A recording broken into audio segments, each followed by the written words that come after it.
జై శ్రీరామ్ అందరికీ.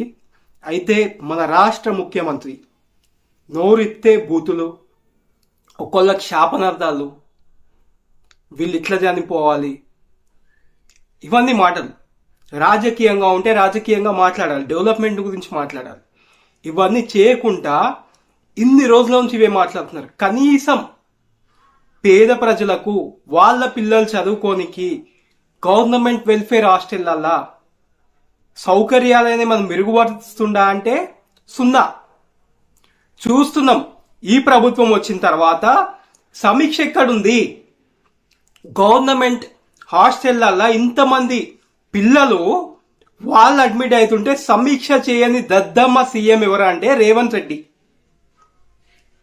రాగానే ఏ మీటింగ్ ఉన్నా కానీ రాజకీయంగా మాట్లాడకుండా ఒకళ్ళని దూషించుడు, చెడ్డీల తొండలేస్తా అనేసి, కొట్టిపిస్తా అని ఇట్లాంటి మాటలు మాట్లాడుతూ ఉంటారు.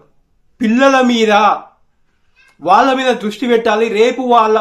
రేపు వాళ్ళు తెలంగాణ పౌరులు, తెలంగాణను తీర్చిదిద్దేటోళ్ళు.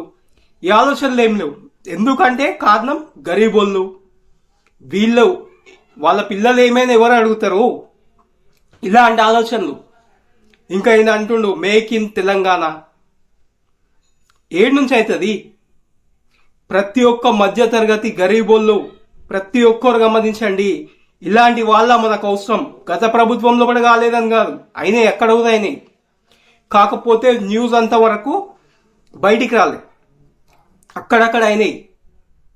కానీ ఈ ప్రభుత్వంలో ఉన్నంత వరస్ట్ ఎక్కడ వస్తలేము. గరీబీ హటావ్ అని కొన్నేళ్ల నుంచి అంటున్నారు. గరీబీ హటావ్ గారు వీళ్ళ మెయిన్ టార్గెట్ గరీబోంకో హటావ్, గరీబోళ్ళు కనిపించద్దు.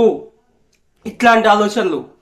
నేను అందుకోసం ప్రజలారా, ప్రతి ఒక్కరు ఒక మధ్య తరగతి వ్యక్తి, ఇండిపెండెంట్ లేదా ఒక చిన్న పార్టీ నుంచి ముంగటికి వచ్చినా వాళ్ళకి సపోర్ట్ చేయండి. ఏ విధమైన సపోర్ట్ చేయండి. మీకు తెలిసిన వాళ్ళకి చెప్పండి, వాళ్ళకు ఓట్లు వేయండి, వాళ్ళకు మీ సహకారం ఇవ్వండి. జై శ్రీరామ్. భారత్ మాతాకి జై.